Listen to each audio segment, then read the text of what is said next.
ورحمۃ اللہ وبرکاتہ نحمدہ ونصلی علی رسولہ الکریم اما بعد۔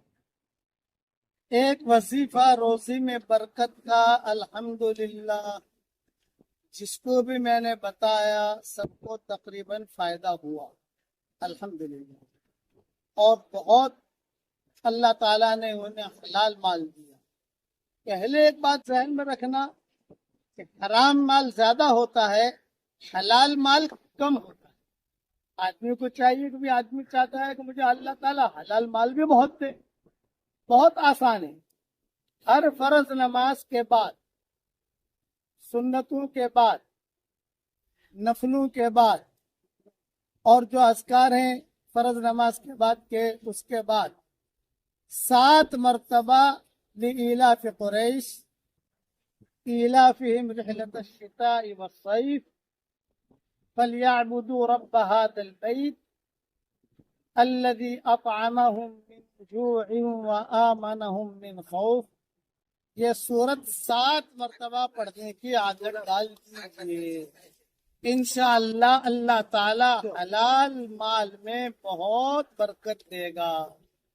ایک بہت بڑے ڈاکٹر صاحب ہمارے یہاں، ان کے بیٹے میرے پاس آئے، یوں کہا کہ مولوی صاحب آپ کے بیانوں میں نے سنا تھا، میں نے عمل کرنا شروع کیا، آج اللہ تعالیٰ نے مجھے بہت مال دیا۔ اور صرف یہ نہیں، حرم شریف میں بیٹھا ہوا تھا، ایک آدمی بھاگا بھاگا آیا اور اس نے کہا کہ پرانی مومن کا ہتھیار، یہ کہا کہ یہ مولانا آپ نے مجھے بہت پہلے دی تھی، یہ مومن کا ہتھیار بہت پرانی ہے۔ جیب میں سے نکالی، تب میں پڑھ رہا ہوں اور وظیفے پر عمل بھی کیا، اللہ نے مجھے بہت نوازا الحمدللہ۔ میرے پاس نئی مومن کا ہتھیار دی تھی، میں نے اس کو ہدیہ دے دیا، تو میرا خاص شاگرد ہے تو لے لے اس کو۔ اس لیے آپ حضرات کو اجازت دیتا ہوں، بھی پڑھیے، اپنی سے پڑھوائیے، اور اگر ایام کی وجہ سے خواتین نہ پڑھ سکیں کوئی حرج کی بات نہیں، جب فارغ ہو جائے پھر پڑھیے، کوئی حرج کی بات نہیں ہے۔ لیکن روزی میں برکت کے لیے یہ بہت مجر، اور وہ ہدیہ ہے بہت زبردست۔ اگر میں نے جو ہدیہ دیا اس پر عمل کر لیا آپ لوگوں نے، تو اللہ کی ذات سے امید ہے کہ آپ کی قیامت تک کے آنے والی نسلیں خوشحال ہو جائے گی۔ بے قیامت تک کے آنے والی نسلوں میں خوشحالی آ جائے تو اس سے بڑا ہدیہ کیا ہو سکتا ہے بھائی؟ اور وہ ہدیہ ہے سورہ اخلاص، یعنی قل هو اللہ احد کے پڑھنے کا۔ 2 چیزیں ہیں، قرآن شریف میں جتنے حروف ہیں ان حروف کی مقدار قل هو اللہ احد پڑھ کر اپنے لیے رکھ لو، تو مرنے کے بعد مجھے یاد کرو گی آپ کو، ہو کتنا بڑا وظیفہ مل گیا، کتنی نیکیاں ہیں، ہو کتنی نیکیاں ہیں۔ یہ چیز یاد آئے گی آپ کو مرنے کے بعد۔ اب قرآن میں کتنے حروف ہیں؟ کسی نے 3.5 لاکھ لکھے ہیں، کسی نے 4.5 لاکھ لکھے ہیں۔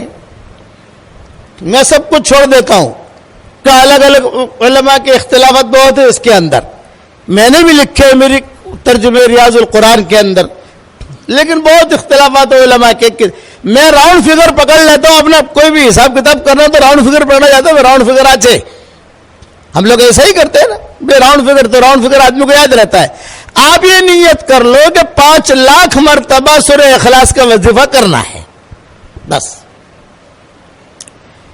دور ہے منزل مقصود مگر ہے تو صحیح، راہ کٹ جائے گی تو عزم سفر پیدا کر۔ ایک ڈاکٹر نہیں تھی، میں نواب مسجد میں رمضان میں میرے بیانات ہوتے تھے، تو میں نے یہ وظیفہ وہاں دیا تھا بمبئی میں کہ بھی 5 لاکھ مرتبہ آدمی پورا کر کے سورہ اخلاص اپنے لیے رکھ لے کہ اللہ یہ میرے لیے ہے، بس۔ تو مرنے کے بعد اس کا اتنا زیادہ ثواب ملے گا، اس لیے کہ سورہ اخلاص کی جتنی فضیلتیں حدیث میں آئی ہے اتنی کسی صورت کی بھی نہیں آئی۔ میں نے بیان تو کر لیا۔ اب جو ہے ایک مولوی صاحب، ایک اور تھی، بات مت کرو جو ہے آپ سنتے رہو دھیان سے۔ ہاں، اب ایک ڈاکٹر نہیں تھی امریکہ میں، اس کا مجھے فون آیا کہ مولوی صاحب الحمدللہ میں نے 5 لاکھ مرتبہ کر لیا، اور 5 لاکھ مرتبہ پڑھ کر سب سے پہلے تو میں نے آپ کو ہدیہ دے دیا، اور اب میں نے دوسری مرتبہ شروع کیا ہے، اور مولوی صاحب ایک خوشخبری دیتی ہوں، وہ ڈاکٹر نہیں کہہ رہی ہے، بڑی ڈاکٹر نہیں ہے، اب بھی زندہ ہے، میں یہ اپریل 2019 میں گیا تھا، میں وہاں امریکہ کیلیفورنیا ملنے بھی آئی تھی وہ مجھے، تو اس نے مجھے یہ کہا کہ مولوی صاحب اللہ نے اس وظیفے کی برکت سے میرے جتنے بیٹے ہیں سب ڈاکٹر بن گئے، جتنی بیٹیاں ہیں سب ڈاکٹرنیاں بن گئی، جتنے داماد ہیں سب ڈاکٹر، اور جتنی بہویں ہیں سب ڈاکٹر، اور ابھی امریکہ اور کینیڈا 15 دن یہاں رہتی ہوں، 15 دن یہاں رہتی ہوں، 15 دن امریکہ، 15 دن کینیڈا، اور مولوی صاحب الحمدللہ ایڑے ٹیڑے جتنے شہزادوں کے بادشاہوں کے ایڑے ٹیڑے کیس آتے تو وہ حکومت مجھے ہی سونپتی ہے، تو میں اللہ تعالیٰ سے ایک ہی دعا کرتی ہوں کہ اللہ سورہ اخلاص کی برکت سے مجھے اس میں کامیابی دے دے، تو الحمدللہ اس کیس میں اللہ مجھے کامیاب کر دیتا ہے، آخرت بھی تو ملے گا ہی ملے گا۔ بولا آپریشن کرتے کرتے بھی سورہ اخلاص پڑھتی رہتی ہوں،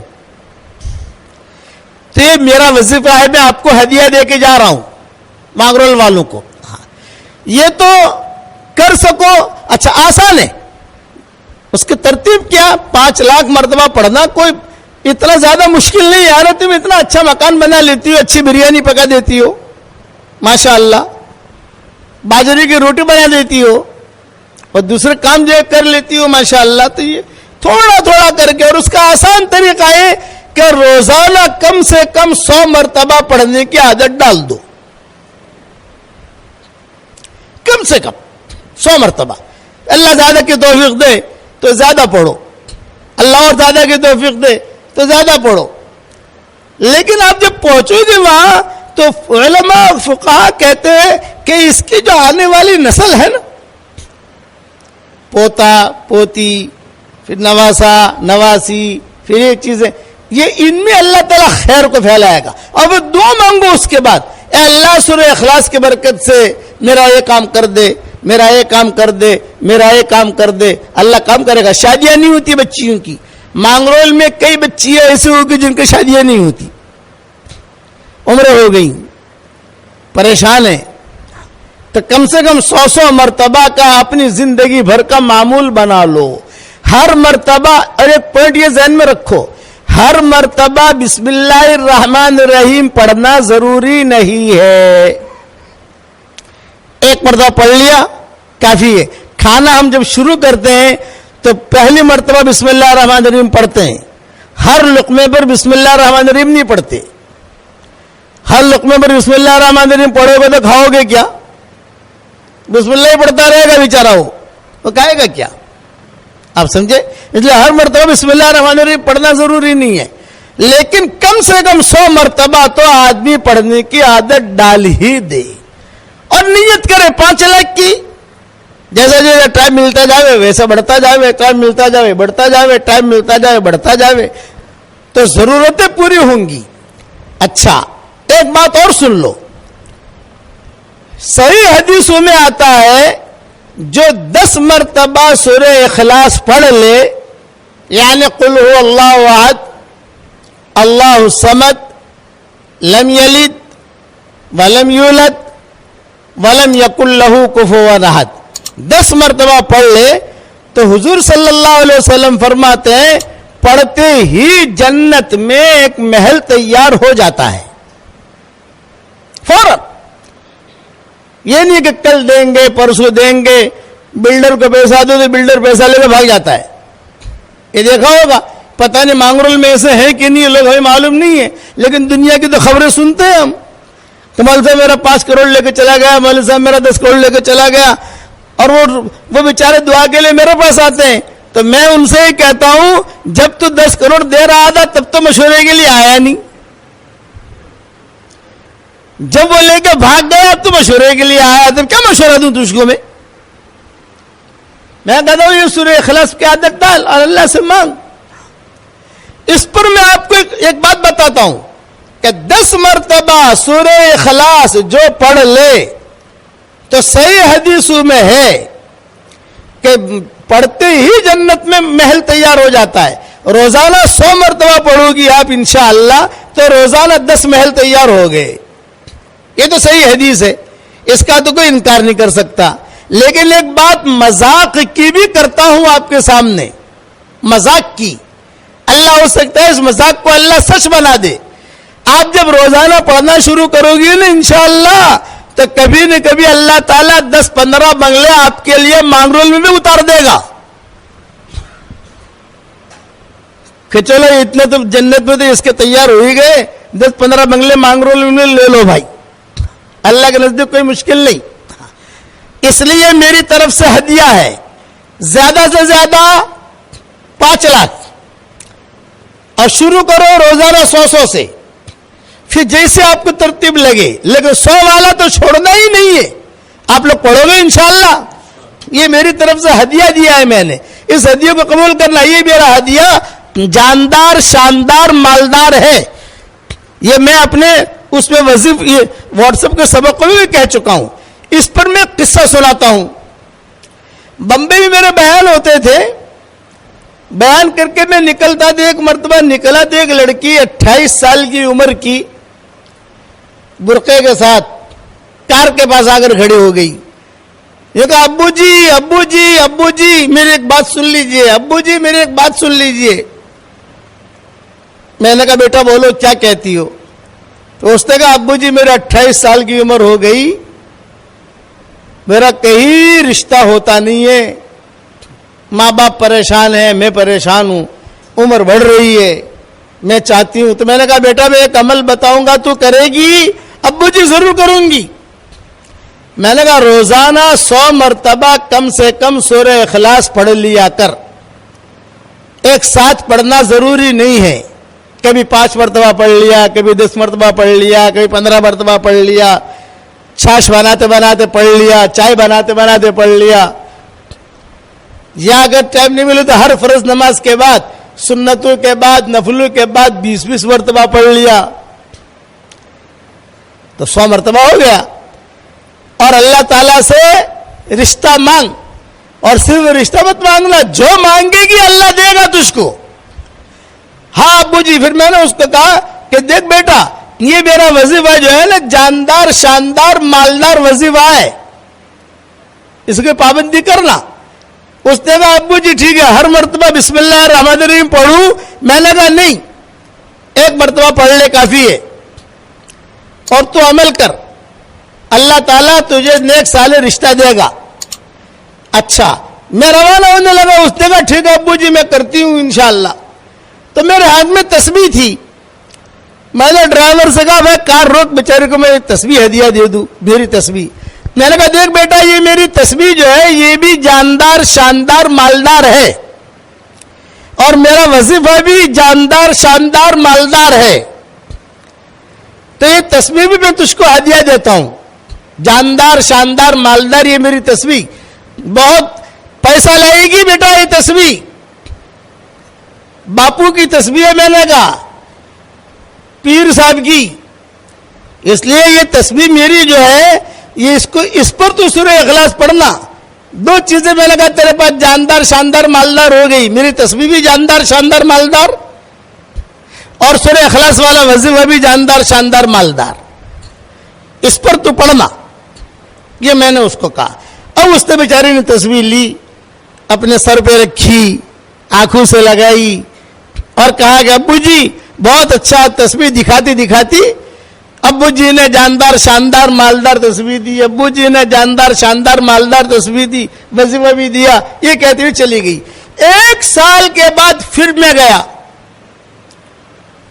تو کار میں بیٹھ رہا تھا, وہی لڑکی کھڑی ہے, تسبیح بھی اس کے ہاتھ میں, اور ایک بچہ لے کر کھڑی ہے. وہ لگا ابو جی آپ کی تسبیح. ہاں میں نے کہا الحمدللہ جاندار شاندار مالدار وظیفے سے اللہ نے میرا نکاح بھی کرا دیا, اور مجھے اللہ نے بیٹا بھی دے دیا, شوہر بھی اچھا دیا, اور اللہ نے مجھے بہت مال دیا, اتنا لمبا بہت کہا کہ جیسے اس کے بعد مال آسمان سے آ گیا ہو. بہت مال دیا اللہ نے. میں نے کہا مبارک. پھر میں نے کہا دیکھ بیٹا, یہ اللہ تعالیٰ نے جو تجھے مال دیا ہے تو اسے اسٹاک مت کرنا. اسٹاک کرے گی تو اسٹاپ ہو جائے گا, اوپر سے آنا بند ہو جائے گا. اس لیے اسے اسٹاک مت کرنا, خرچ کرتی رہنا. مدرسے میں, مسجد میں, بیواؤں پر, یتیموں پر, سب جگہ خرچ کرتی رہنا. وہ دیکھا ٹھیک ہے. پھر کہا ابو جی ایک خاص بات کرنا چاہتی ہوں. میں نے کہا کرو. تو کہا کہ یہ ماشاءاللہ آپ کا وظیفہ اتنا جاندار شاندار مالدار ہے کہ میرے پاس کئی لڑکیاں آتی ہیں اور کہتی ہے کہ ارے حلیمہ, اس کا نام حلیمہ تھا, یوں کہا ارے حلیمہ تو اتنی اسمارٹ نہیں ہے, تیری شادی کیسے ہو گئی؟ ہم کتنی اسمارٹ ہے, ہماری شادیاں نہیں ہوتی. اب میں سمجھوں نہیں کہ اسمارٹ کا کیا مطلب. تو میرے بیٹے سے کہا, میں نے کہا بھائی اسمارٹ کا کیا مطلب؟ تو بیٹے نے کہا ابو جی بعد میں سمجھاؤں گا, آپ پہلے اس کی سن لو. کہ تو اتنی اسمارٹ نہیں ہے, تیری شادی ہو گئی, ہم کتنے اسمارٹ ہیں, ہماری شادیاں نہیں ہوتی. تو میں ان کو کہتی ہوں یہ ابو جی کا وظیفہ میرے گھر پر آ, تو ان کو میں سورہ اخلاص پڑھواتی ہوں اور ان سے کہتی ہوں تمہیں سورہ اخلاص پڑھتی رہو. الحمدللہ ابو جی کئی لڑکیوں کی شادیاں ہو گئی. یہ ایک قصہ میں نے بیان کیا. اس قسم کے قصے بہت ہیں. اس لیے اب جب مانگرول میں آیا ہوں, آپ روزانہ میرا سبق سنتی ہو تو میں آپ کو کچھ ہدیہ تو دوں گا نا. اس لیے 5 لاکھ والا ہدیہ دیا ہے. کسی مولوی صاحب سے زیادہ پوچھنا مت. اگر مولوی صاحب سے پوچھنے جاؤں گے نا, وہ کہیں گے کون سے حدیث سے, بولے باپو نے دیا ہے, بولے باپو جانے اور اللہ جانے. تم تو پڑھنا, فائدہ ہی فائدہ ہے. حشر کے میدان میں نیکیاں زیادہ ہو جائے تو مجھے دے دینا, ٹینشن مت لینا. کہ سورہ اخلاص میں اللہ نے کرنٹ بہت رکھا ہے. ایک صحابی تھے حضور صلی اللہ علیہ وسلم کے زمانے میں, ان کا نام تھا معاویہ ابن معاویہ لیثی انصاری. ان کا انتقال ہو گیا مدینہ منورہ میں. اس وقت مدینہ منورہ میں کوئی نہیں تھا, خالی تھا مدینہ. حضور صلی اللہ علیہ وسلم تبوک میں تھے. اب ان کا جنازہ کی نماز پڑھنے والا کوئی ہے ہی نہیں, بوڑھے لوگ ہیں, پورا مدینہ خالی ہے. تو حضرت جبریل آئے حضور صلی اللہ علیہ وسلم کے پاس تبوک, اور یہ فرمایا کہ حضرت وہ معاویہ ابن معاویہ لیثی انصاری کا انتقال ہو گیا ہے مدینہ میں, تو آپ فرمائیں. تو ان کا جنازہ ہم لے کر مدینہ سے تبوک آئے اور یہاں آپ جنازہ پڑھ لیں, یا اگر آپ کہیں تو ان کا جنازہ ہم وہی پڑھ لیتے ہیں اور دفن کر دیتے ہیں. مدینہ منورہ سے تبوک 800 کلومیٹر ہے. تو آپ نے فرمایا نہیں جنازہ یہاں لاؤ. چنانچہ مدینہ منورہ سے وہ جنازہ فرشتے لے کر آئے. 1 سیکنڈ میں 2 سیکنڈ میں وہ اٹھا دھڑام سے جو ٹپکا دیا وہ حضور کے سامنے. حضور صلی اللہ علیہ وسلم نے جنازے کی نماز پڑھی تبوک میں. مدینہ سے 800 کلومیٹر کا فاصلہ. نماز پڑھنے کے بعد پھر جبریل نے پوچھا, حضرت اگر آپ اجازت دیں تو ان کو یہی دفن کر دیں تبوک میں یا بقی میں دفن کریں؟ آپ نے فرمایا نہیں بقی میں لے جاؤ, وہاں دفن کرو. جب فرشتے لے کر چلنے لگے تو آپ صلی اللہ علیہ وسلم نے حضرت جبریل سے پوچھا, جبریل اس کا اتنا اکرام کیوں ہوا؟ کبھی آدمی مرتا ہے دفن ہو جاتا ہے, جہاں مرتا ہے وہاں دفن ہو جاتا ہے, لیکن اتنا اکرام کہ فرشتے آئے, مدینہ سے فرشتے لے کر اس کا جنازہ یہاں آئے, یہاں میں نے جنازے کی نماز پڑھی, پھر جو ہے اس کو واپس لے گئے, بقی میں دفن کیا. اس کا اتنا اکرام, اتنی عزت, اتنا احترام کیوں ہوا؟ تو جبریل نے کیا کہا, مانگرول کے بیٹیوں دھیان سے سننا, مانگرول کی بہو دھیان سے سننا, مائیں بہنیں دھیان سے سننا. جواب دے رہے جبریل. حضور پوچھ رہے ہیں کہ اتنی عزت کیوں ہوئی اس کی؟ تو حضرت جبریل نے کہا حضرت اس کی عزت اس وجہ سے ہوئی کہ یہ سورہ اخلاص بہت پڑھا کرتا تھا. یہ دلیل ہے اس سورت کی فضیلت کی کہ قل هو اللہ احد اللہ الصمد لم یلد ولم یولد ولم یکن لہ کفوا احد. یہ بہت پڑھا کرتا تھا, اس وجہ سے یہ عزت ہوئی ہے. یہ سورت میں اتنا کرنٹ. ایک صحابی آئے حضور صلی اللہ علیہ وسلم کے پاس اور یہ کہا کہ حضرت مجھے سورہ اخلاص سے بہت محبت ہے. آپ نے فرمایا اچھا تجھے سورہ اخلاص سے محبت ہے, جا اللہ کو بھی تجھ سے محبت ہے. 3 مرتبہ سورہ اخلاص پڑھو, پورے قرآن پڑھنے کے برابر ثواب ملتا ہے.